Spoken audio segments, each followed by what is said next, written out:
ಬಿಜೆಪಿಯ ಮತ್ತೊಂದು big wicket ಪತನ. ಮೋದಿ ವಿರುದ್ಧವೇ ಮಡುಗಟ್ಟಿದ ಮನಸ್ತಾಪ. ಸೈಲೆಂಟ್ ಆಗಿ ಅತೃಪ್ತರ ಟೀಮ್ ಫುಲ್ ಆಕ್ಟಿವ್. ರಾಜ್ಯ ಕಾಂಗ್ರೆಸ್ಗೆ ವರದಾನವಾಗುತ್ತಾ ಬಿಜೆಪಿ ಬೆಂಕಿ. ರಾಜ್ಯ ಬಿಜೆಪಿಯಲ್ಲಿ ಮತ್ತೊಂದು ಬಿಗ್ ವಿಕೆಟ್ ಪತನವಾಗಿದೆ. ಆ ಮೂಲಕ ಪ್ರಧಾನಿ ಮೋದಿ ವಿರುದ್ಧವೇ ಅಸಮಾಧಾನ, ಕೋಪ, ಸಿಟ್ಟು ಮತ್ತು ಮನಸ್ತಾಪ ಮಡುಗಟ್ಟಿದೆ. ಅದು ಸ್ಫೋಟಗೊಂಡಿದ್ದೇ ಆದ್ರೆ ಬಿಜೆಪಿ ಬುಡ ಸುಡೋದು ಗ್ಯಾರಂಟಿ. ಹಾಗಾದ್ರೆ ರಾಜ್ಯ ಬಿಜೆಪಿಯಲ್ಲಿ ಅತೃಪ್ತರ ಟೀಮ್ ಫುಲ್ ಆಕ್ಟಿವ್ ಆಗಿದೆಯಾ? ಇದು ರಾಜ್ಯ ಕಾಂಗ್ರೆಸ್ಗೆ 2024ರ ಲೋಕಸಭಾ ಚುನಾವಣೆಯಲ್ಲಿ ಎಲ್ಲ ರೀತಿಯಿಂದಲೂ ವರದಾನವಾಗುತ್ತಾ? ಅದನ್ನ ಡೀಟೇಲ್ ಆಗಿ ತೋರಿಸ್ತೀವಿ. ಆದ್ರೆ ಅದಕ್ಕಿಂತ ಮೊದಲು ಹಲೋ ಕನ್ನಡ ಯೂಟ್ಯೂಬ್ ಚಾನಲ್ ಅನ್ನು ಸಬ್ಸ್ಕ್ರೈಬ್ ಮಾಡ್ಕೊಳ್ಳಿ. ಹಾಗೇನೆ ಪಕ್ಕದಲ್ಲಿರೋ ಬೆಲ್ ಬಟನ್ ಅನ್ನು ಪ್ರೆಸ್ ಮಾಡಿ. ರಾಜ್ಯ ಬಿಜೆಪಿಯಲ್ಲಿ ಎಲ್ಲವೂ ಸರಿಯಿಲ್ಲ. ಕೇಂದ್ರ ನಾಯಕರ ಮೂಗಿನ ನೇರದ ನಿರ್ಧಾರಗಳು, ರಾಜ್ಯ ಬಿಜೆಪಿ ಹಿರಿಯ ನಾಯಕರ ಮನಸ್ತಾಪ, ಕಚ್ಚಾಟ, ಒಳಸಂಚುಗಳಿಂದ ಬೇಸತ್ತು ಹಿರಿಯ ನಾಯಕರೇ ಪಕ್ಷದಿಂದ ಹೊರನಡೆಯುತ್ತಿದ್ದಾರೆ. ಸದ್ಯ ಬಿಜೆಪಿಯಲ್ಲಿ ಇದ್ದು ಬದುಕೋಕೆ ಸಾಧ್ಯವಾಗ್ತಿಲ್ಲ. ಒಂದು ರೀತಿಯ ಉಸಿರುಗಟ್ಟಿಸುವ ಪರಿಸ್ಥಿತಿ ನಿರ್ಮಾಣವಾಗಿದೆ ಅನ್ನೋ ಮಾತುಗಳು ಬಿಜೆಪಿ ಒಳಗಿಂದಲೇ ಕೇಳಿ ಬರ್ತಿವೆ. ನಿಮ್ಗೆ ಗೊತ್ತಿರಲಿ, ಕಳೆದೊಂದು ವರ್ಷದಿಂದ ಒಬ್ಬರಲ್ಲ ಇಬ್ಬರಲ್ಲ ರಾಜ್ಯ ಬಿಜೆಪಿಯಲ್ಲಿ ದೊಡ್ಡ ದೊಡ್ಡ 10 ವಿಕೆಟ್ಗಳೇ ಬಿದ್ದಿವೆ.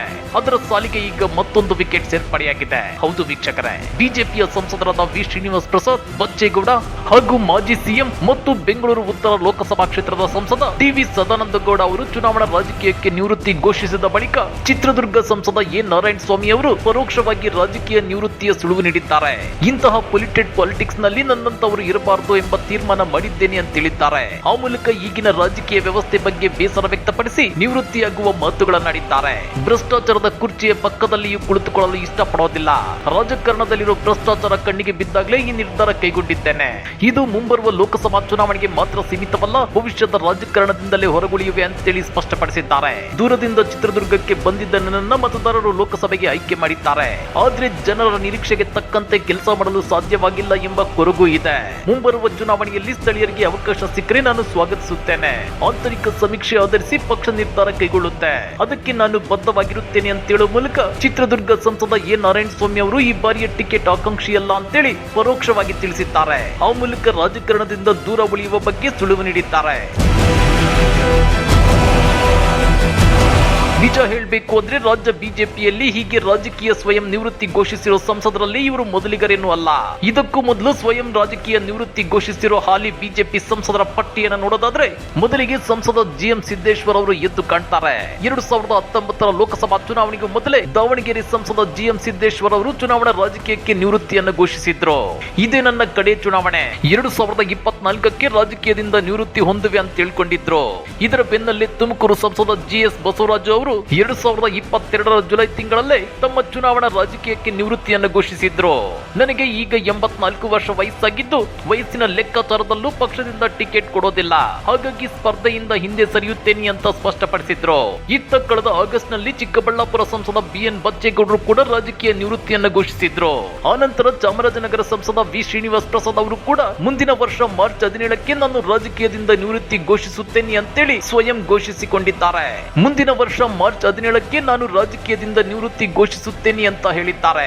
ಇದೇ ರೀತಿ ಬಿಜೆಪಿ ಟಿಕೆಟ್ಗಾಗಿ ಬಹಿರಂಗವಾಗಿ ಅಸಮಾಧಾನ ಹೊರಹಾಕಿದ್ದ ಬೆಂಗಳೂರು ಉತ್ತರ ಸಂಸದ ಟಿ.ವಿ. ಸದಾನಂದಗೌಡರು ಕೂಡ ಇತ್ತೀಚೆಗೆ ಒಲ್ಲದ ಮನಸ್ಸಿನಿಂದ ಚುನಾವಣಾ ರಾಜಕೀಯಕ್ಕೆ ನಿವೃತ್ತಿಯನ್ನು ಘೋಷಿಸಿದ್ರು. ಇವರ ಬೆನ್ನಲ್ಲೇ ಇದೀಗ ಚಿತ್ರದುರ್ಗ ಸಂಸದ ಎ. ನಾರಾಯಣ ಸ್ವಾಮಿ ಅವರು ಕೂಡ ರಾಜಕೀಯ ನಿವೃತ್ತಿಯ ಸುಳುವು ಕೊಟ್ಟಿದ್ದಾರೆ. ಇವರಷ್ಟೇ ಅಲ್ಲ, ಕೊಪ್ಪಳ ಸಂಸದ ಸಂಗಣ್ಣ ಕರಡಿ, ಬಾಗಲಕೋಟೆ ಸಂಸದ ಪಿ.ಸಿ. ಗದ್ದಿಗೌಡರ್ ಅವರಿಗೂ 2024ರ ಲೋಕಸಭಾ ಚುನಾವಣಾ ಟಿಕೆಟ್ ಸಿಗಲ್ಲ ಎನ್ನಲಾಗ್ತಿದೆ. ಅದೇ ರೀತಿ ಕಳೆದ ವರ್ಷವೇ ಉತ್ತರ ಕನ್ನಡ ಸಂಸದ ಅನಂತಕುಮಾರ್ ಹೆಗಡೆ ಅವರು ಕೂಡ ಭವಿಷ್ಯದಲ್ಲಿ ರಾಜಕಾರಣದಲ್ಲಿ ಮುಂದುವರಿಯುವ ಆಸಕ್ತಿ ಇಲ್ಲ ಅಂತ ಹೇಳೋ ಮೂಲಕ ರಾಜಕೀಯ ನಿವೃತ್ತಿಯ ಸುಳಿವನ್ನ ನೀಡಿದ್ರು. ಇತ್ತೀಚೆಗೆ ಯತ್ನಾಳ್ ಅವರ ಜೊತೆಗೆ ಅನಂತಕುಮಾರ್ ಹೆಗಡೆ ಮತ್ತು ಸಂಗಣ್ಣ ಕರಡಿ ದಿಲ್ಲಿಗೆ ಹೋಗಿ ವರಿಷ್ಠರನ್ನ ಭೇಟಿಯಾಗಿರೋದು ಇದೀಗ ಸಾಕಷ್ಟು ಕುತೂಹಲ ಕೆರಳಿಸುತ್ತಿದೆ.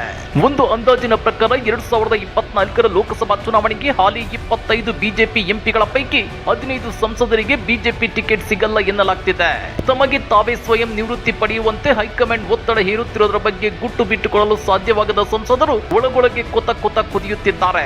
ಇವರಲ್ಲಿ ಪ್ರಧಾನಿ ಮೋದಿ ವಿರುದ್ಧವೇ ಮನಸ್ತಾಪ ಮಡುಗಟ್ಟಿದೆ ಅನ್ನೋ ಮಾತುಗಳು ಇವೆ.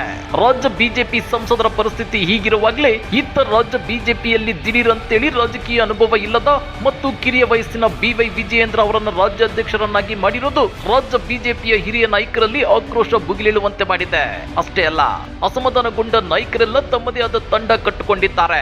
ರಮೇಶ್ ಜಾರಕಿಹೊಳಿ, ಬಸನಗೌಡ ಪಾಟೀಲ್ ಯತ್ನಾಳ್, ವಿ ಸೋಮಣ್ಣ, ಪಿಸಿ ಯೋಗೇಶ್ವರ್ ಸೇರಿದಂತೆ ಹಲವರು ಈ ತಂಡದಲ್ಲಿ ಗುರುತಿಸಿಕೊಂಡಿದ್ದಾರೆ ಅನ್ನೋ ಮಾತುಗಳು ಹರಿದಾಡ್ತಿವೆ.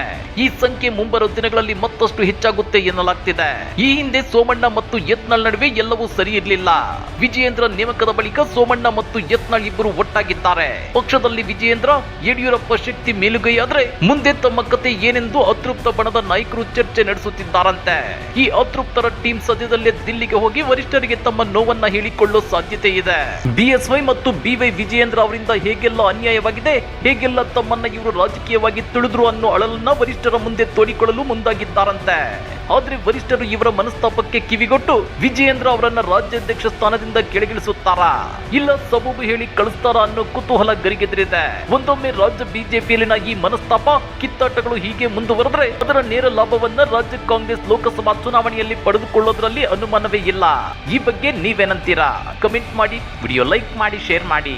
ಇಂಥ ಮತ್ತಷ್ಟು ರೋಚಕ ರಾಜಕೀಯ ಸುದ್ದಿಗಳನ್ನ ಮಿಸ್ ಮಾಡದೆ ನೋಡಬೇಕು ಅಂದ್ರೆ ಹಲೋ ಕನ್ನಡ ಯೂಟ್ಯೂಬ್ ಚಾನಲ್ ಅನ್ನ ಸಬ್ಸ್ಕ್ರೈಬ್ ಮಾಡ್ಕೊಳ್ಳಿ.